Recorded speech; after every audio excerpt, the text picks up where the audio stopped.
yung comment ni Banat Bay kung nasatisfy ba yung kanyang preference dito sa zona ni PBBM.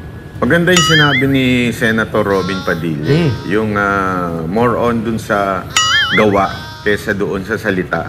Kasi alam naman natin yung zona minsan masyadong formality lang yan Ang importante dyan yung trabaho. Talaga bang ginagawa? Kasi alam nyo, maraming sinabi dyan sa zona nung una at pangalawa na hanggang ngayon hindi pa natutupad. Yan. So, importante rin po yan. Although, in fairness naman, tayo naman pag tama, pinapalakpakan natin at pag mali ay binabanatan po natin, tayo po ay nagpapalakpak dito sa sinabing ban na yung Pogo. Kaya lang, parang yung in-interview yung PAGCOR, may papalit? Meron pang hindi. Meron siya sinasabing pag-aaralan. Anong pag-aaralan? Sinabi na nga Sinabi na ban pag-aaralan. Ano to? Diba? Kasi hindi ko nga maintindihan kung bakit hindi kayo sumusunod o sinasabi ng presidente na iban. Ayan ang aabangan natin. Kasi baka mamaya puro lang yung daldal. Pero palakpakan natin para in fairness, maganda po yung sinabi niya na iban ang Pogo. Pero sana isama yung nandyan sa may Island Cove. Baka mamaya ang ibaban lang na Pogo yung mga kalaban ng Island Cove. Pero yung nasa Island Cove ay hindi iban. Yun ang natin dyan. Babantayan natin, di ba? Meron nga silang sinasabi, Banat Bay, napapalit sa Pogo. Yun daw parang indoor gaming license, something like that. Actually, meron Meron sinabi si isang isang expert, sinasabi niya na baka ang pinalit lang yung online gaming. Which is, although, to be naman, magkaiba naman ang konteksto. Kasi sa online gaming, tandaan natin kung bakit binan yung Pogo. It's because of those Chinese na mga pumupunta dito na kriminal. Dahil alam naman natin ang Pogo ay illegal sa China. So yung mga sindikato na pupunta dito. Yung laman sa online na sinasabi na yan, sana ay hindi katulad nung sa Pogo na nagtatayo sila ng mga Pogo hub dito. Sana ganun. Diba? So, hopefully... At di natin alam, Banat Bay, kung offshore din ba to? Offshore gaming din ba to? Local ba yan? Ang parokyano ba yan? Hindi, ang mga parokyano nito, mga Pilipino, mga estudyante nga. Yun lang. Kaya nga hindi maganda Regardless, kung ano man ito, sugal pa rin kasi to, Banat Bay. So hindi nga lang siya apektado sa Pogo kasi ang apektado yung mga Chinese dahil yung mga bawal kasi ang pasugalan sa Amerika, so dito sila nagtatayo ng parang hub, and then yung mga Chinese sa China yung nagsusugal. Pero kung itong ipapalit nila ganun din, tapos ang makakapagsugal pa mga Pilipino, medyo delikado yan. Naghihirap na nga bayan natin. Alam niyo naman ang Pilipino, walang pangbili ng bigas yan, pero pag susugal, may pera yan. Para maraming sa pang-inom at saka pang sigarilyo. Walang pangkain sa pamilya, pero merong pang bisyo. Di ba? So, sana, wag naman maging ganun. Coach Oli, anong take mo dyan sa pagtatanggal ng Pogo at meron daw silang di umano ipapalit na halos kaparehas din? Yun nga ang nababalitaan natin dyan, Boss Dada. Rebranding lang daw yan. Pero same banana. Yan po yung sinasabi nila. Pero kung talagang tatanggalin ng Pogo, sana tanggalin na lahat ng sugal.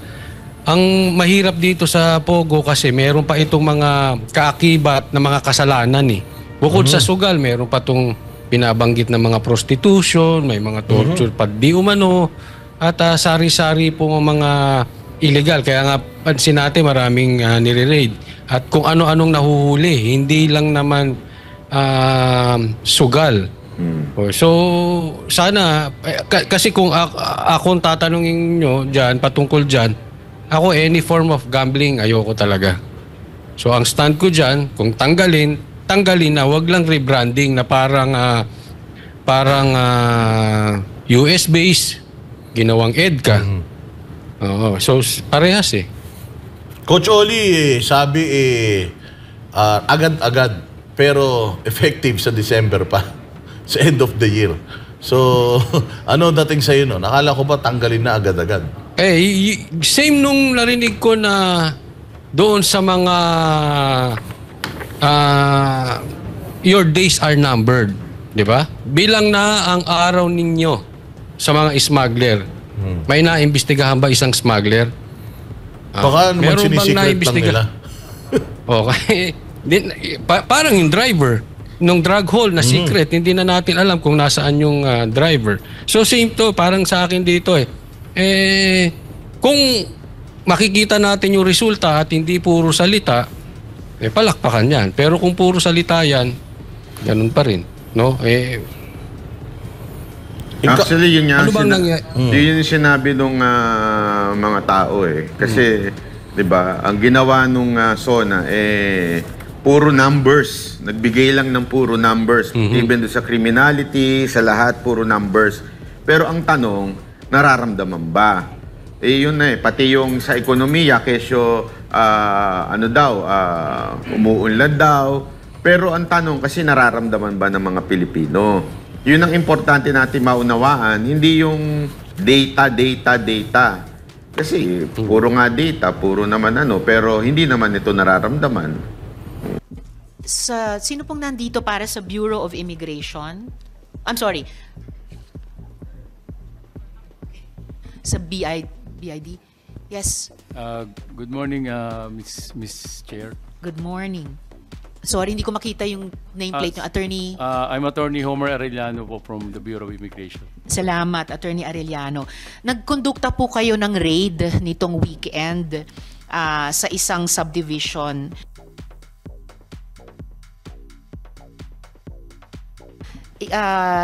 Nag-raid po kayo ngayong weekend sa isang subdivision sa Tuba, Benguet. Pwede po bang may ulat tungkol sa raid na iyan sa komiteng ito? Halimbawa, bakit po kayo nag-raid? Sino ang nadatnan nyo? At sinong may-ari ng bahay na yon? Ma'am, para po sa mas better discussion sa description, yung pong chief namin ng Intel Division ang mag-discuss po. Alright, please. Chief Intel, kumari pong lumapit kayo rito. Nakapag-sumpa po ba kayo kanina? Alright, thank you, sir. Please take your seat.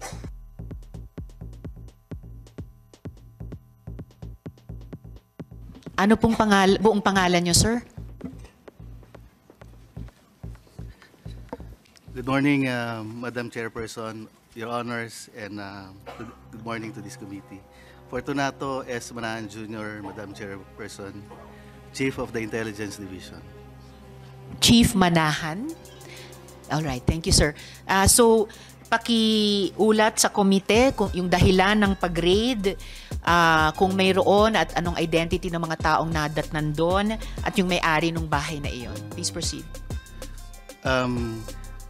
Madam Chairperson, last Friday, there was a coordination ng PAOK sa aming bureau, sa aming commissioner, to conduct an operation sa Benguet. And the Bureau of Immigration issued a mission order signed by the commissioner for a certain subject.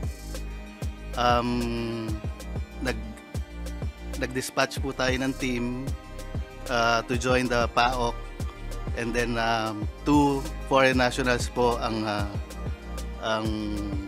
na-arrest po and now in the custody of the PAOK. Sino po itong foreign nationals? Madam Chair, 1 male and 1 female. The female is a Chinese national. The male is a Cambodian national.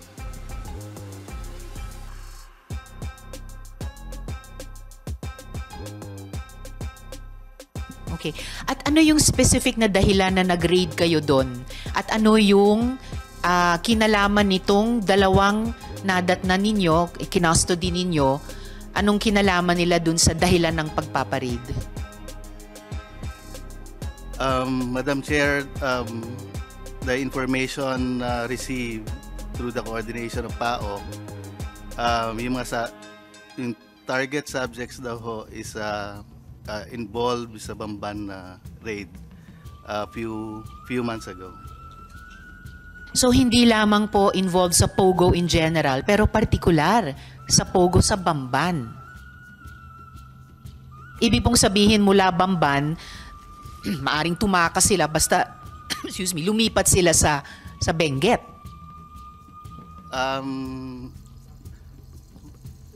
Wala naman hong information na gano'n, pero yung subject po is cited daw po sa Mountain Province, which is Benguet. Okay, so yung subject persons na, kumbaga, persons of interest kaugnay ng Bamban Pogo na site sa Benguet, kaya pinaraid po sa BI. Together with the PAOK, Madam Chair. Yes, so BI and PAOK. And sinong may-ari ng bahay kung saan nadatnan yung Chinese woman at Cambodian man? Madam Chair, yung Bureau of Immigration po, wala akong personal knowledge dun sa name or ownership of the residence. We're just after the foreign nationals stated dun sa mission order issued. So sa mission order, paano dinescribe nung PAOK yung bahay na pinaparade sa inyo kasama nila? Wala akong information na naibigay sa amin. Only the name of the foreign national stated sa mission order, Madam Chair. Alright. May tanong si SP Is Pro there a Tem. representative from PAOK here present? Comsec, nandito ba ang PAOK?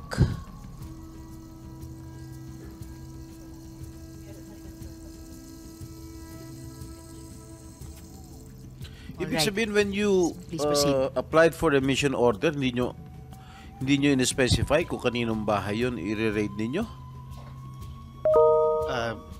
Yes, Madam Chairperson, Your Honor. We're just after the site and the name Didn't of the you subject. dare to ask who owns the house?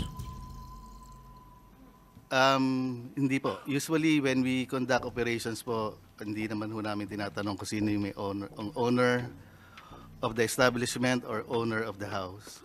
Okay, as we speak, wala ba kayong alam kung sino may-ari ng bahay? Wala po, Your Honor.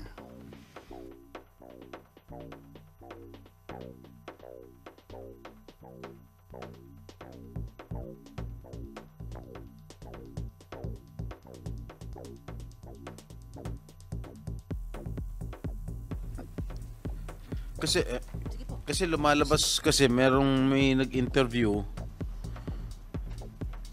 ang may-ari daw ng bahay, si Secretary Roque. Secretary Roque, sa inyo ba yung bahay na yun? Well, Attorney una Roque. po, magandang umaga po kay Senate President Pro Tempore, kay Madam Chairperson, Senator Antiveros, and kay Senator Gatchalian at sa lahat ng mga bisita rito. Now, ang bahay po na tinutukoy nyo sa Tuba Benguet ay rehistrado sa isang korporasyon. Tiniran ko po yan nung ako po ay umalis ng gobyerno, and I do have an interest in the corporation that owns it. No? Pero wala po sa akin ang possession ng bahay na yan. Dahil as of January of 2024, yan po ay pinaupahan ng korporasyon at ang umuupa po ay isang Wan Yun na isang Chinese national na siya po ay pumirma sa contract of lease ay require siya na magpakita ng Alien Certificate of Registration at lumalabas po na siya ay holder ng isang 9G working visa. Meaning, she has a right to be in the Philippines. So, ang rehistradong lessee po dyan, at yan ay rehistrado rin sa Homeowners Association ng Subdivision para sila ay makapasok, ay itong babae na isang Wan Yun. Kaya nga po, nung sinabi nila na sinalakay ang bahay ko at may mga wanted na mga pogo bosses doon, ako po'y talagang nag-conclude na meron talagang pilit na naninira sa akin. Gaya nung naunang release na ng PAGCOR na ako daw ay naglakad para sa lisensya ng isang illegal na pogo at matapos naman marinig ang testimonya ni Chairman Altenco, wala naman pong ganong sinabi. Attorney si Mr. Roque, Altenco. wag muna po tayo dumako sa ibang issue. Okay. Focus muna tayo sa tanong ni SP Pro Temp na may tanong din ako. Mamaya, dadako po tayo sa ibang mga issue pati yung nabanggit nyo. So let's please focus. Okay, so meron po akong interest sa korporasyon na may-ari ng bahay na yan. In fact, in the near future, I am concluding a transaction na kukunin ko yung buong korporasyon na may-ari ng bahay na yan. Now, pero ang ine-emphasize ko po, regardless of the ownership, there is a contract of lease which is duly notarized and which I will submit before this honorable body, which means na ang possession po dyan is in the hands of Ms. Wan Yu, who is a legal resident of the Philippines with an alien certificate of registration and in possession of a 9G working visa. Ang gusto ko nga po malaman, kung nakita nila dun sa bahay na yon, yung tao na hinahanap nila na allegedly may tie sa Banban. Dahil kung di naman po ako nagkakamali, again, as part of due diligence, yung isang lalaking nahuli dyan is the partner of of the lessee, no? Hindi ko naman po tinatanggi na may interest talaga ako dyan sa korporasyon na yan, albeit not 100% as of yet, pero magiging 100% na po yan. Now, yun nga po, yung lalaki, ang alam ko, is the partner of one yun, and alam nyo po, hanggang ngayon, meron akong katiwala doon. Kasi nga po, nais ko masigurado na yung lessee will only use the premises for residential purposes, no? Dahil nung ako po ay nasa gobyerno pa, may mga nagrereklamo sa mga villages gaya ng multinational village na ginagawang pogo at 70 people at a time ang nasa residential homes. So nagtalaga pa ako ng caretaker para masigurado na wala pong ganyan, at ang caretaker's report naman ay talagang hanggang 3 tao lang ang nakatira ron. Ang question po is, yun nga po, kung yung lalaking nahuli ay siyang merong tie sa Banban, at dahil ang alam ko po, nag-due diligence din naman kami kung sino yung lalaking yon, partner yon nung aking lessee, but gentleman of leisure po yun eh.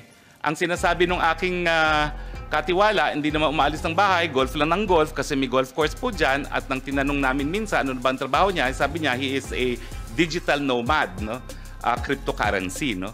So nais ko po makita talaga kung ano yung ebidensya na yung lalaking yon ay involved sa Banban. Dahil kung hindi naman po, talagang meron pong concerted effort na iling ako dito sa mga pogo, no? Na akin namang itinatanggi po. Maraming salamat po.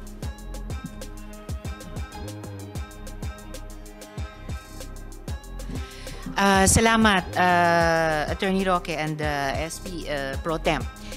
But follow up lang, Attorney Roque, sabi niyo korporasyon ang may-ari ng bahay na ni-raid at natagpuan ng 2 foreign nationals na associated ng PAOK sa Bamban at nasa custody ngayon ng BI. Sabi nyo sa sa korporasyon. But you also, nung nagsalita kayo kanina, you also referred to it as bahay ko. Well, I do not deny po na I have an interest in the corporation. Hindi ko po dinideny yun. In fact, Aling korporasyon po iyan? ang pangalan po ata is PH2. Hindi ko maalala, no? PH2? PH2. Pero wait a minute. Dapat maalala nyo po. Well, you intend to mahaba po yung pangalan. procure 100% ownership anyway, of it. maya-maya po, PH2. darating po What yung... does PH2 stand for? Well, ano po yan That's the location of the address of the house. Okay. Anyway, maya-maya po. PH2, why? What's the whole address parang of the phase house? 2, block number, gano'n. Okay, no? phase 2. Pero maya-maya po, nagpakuha ko ng contract of lease para ipakita rito sa komite na ito, no? Na, And sa ngayon po, kayo ang majority shareholder ng PH2? sa ngayon po, hindi. Hindi. Pero anong kami percentage po, ang, ng ownership nyo? Ay, nako, nominal lang po ako ngayon. No? 10%, 20%? Well, ngayon po lumalabas, lang ako, nag-subscribe lang po ako when it was incorporated, no? At sino po yung majority shareholder sa Ang majority is another corporation PH2? po. Another What is that corporation. other corporation? It's Biancham Holdings po. Ano pong pangalan? Biancham Holdings. Biancham Holdings. Holding. B-I-A-N CHAM. Bianchan Holdings. Yes, yes. Ganong kalaki yung majority? Lahat po yan Hold- sa Biancham Holdings. Pero minority, wholly owned. nominal kayo. Nominal. Wholly. Oo, wholly owned po yan by Bianchan Biancham. Holdings. Sino pong incorporators ng Bianchan Holdings? Attorney Percival Ortega po at yun po naalala ko si Attorney Percival Ortega. I think meron din pong attorney, hindi ko na po maalala kung sino pa yan, pero I think meron pang, well, minimum of 5 po yan pero majority shareholder Alright. is Attorney Percival Ortega.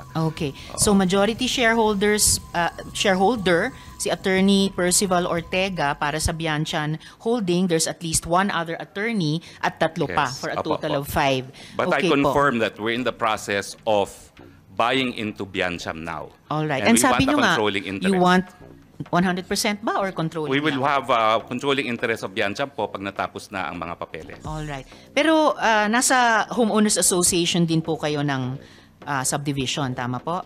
Well, nung simula po, dahil tinirang ko po yan nung ako po yung umalis sa gobyerno nung 2019, pero nung bumalik ako sa gobyerno, hindi na po ako tumira doon. Pero hanggang ngayon po, I consider myself a resident of Baguio, but I stay in another house. Pero member po kayo ng HOA dun sa subdivision? Mandatory po na yung corporate owner is a member of the Homeowners Association. So, member po, dahil mandatory, member kayo ng HOA ng subdivision? Member po yung corporation that owns the house. Okay. So, sinong nakapangalang representative ng Bianchan Holdings sa HOA ng subdivision? Hindi po ako sigurado, no? Kung sino ngayon ang nakapangalan doon, no? But I do know that lahat po ng mga dues are being paid and the real estate taxes are being paid. Sino pong nagbabayad ng dues at real estate taxes para sa Biancham? It is also Biancham, no, that pays for it, no. But in any case, hindi ko po dinideny that, that is a house that I have an interest in. I have lived in the house. Ang sinasabi ko lang po, pinaupahan po yan and possession is now with the lessee. For the record, yung Bianchan Holdings, nabalita po dati na may partnership sa First Mariveles Holdings Corp o FBMHC na nag-apply for POGO license dati. Hindi po. Maaring, I deny that. I deny that. You deny it. Okay. Yes, ang we will ask application the po is proper... AFAB. Oo. It's the Freeport Authority of Bataan. Okay. It we is will not ask with that. PAGCOR. All right. We will ask that sa present and possibly past PAGCOR chairs later. Wala po yung application at all with PAGCOR. Yes, well noted yung denial nyo. Itatanong. Pero POGO po siya. Hindi po. Hindi rin That's siya a real POGO. estate development company na estate. nag-apply po for accreditation sa AFAB pero hindi na po na-pursue. Okay, we will ask that of AFAB po. No. The chair will say who we will ask that from. We will ask that from PAGCOR and if necessary, invite AFAB to the next hearing if necessary. Pero itatanong muna natin sa PAGCOR mamaya. So, attorney, wala po kayong possession ng bahay pero may supervision dahil may bantay po May kayo bantay doon. po. Okay po. Alright, salamat. So just to continue with, salamat Attorney Roque. Just to continue with the BI, Attorney Arellano, no? Attorney Arellano. Okay. Sinabi po ng BI, Madam Chair. yes sir.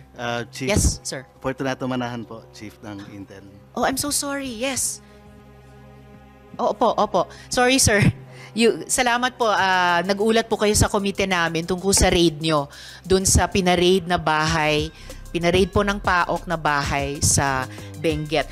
Do you wish to add anything else po para sa impormasyon ng komiteng ito tungkol sa raid na yon, yung dalawang taong nadatnan nyo doon na nasa custody nyo ngayon, and any other details about the house or the raid in general? Yes, Madam Chairperson. Just for the final clarification lang po na yung male and female, the two subjects, is under the custody of PAOK since Saturday po. Noted po. Thank I you. stand corrected. So under custody ng PAOK, yung isang Chinese woman at isang Cambodian man. Alright. Maraming salamat po, Chief Manahan.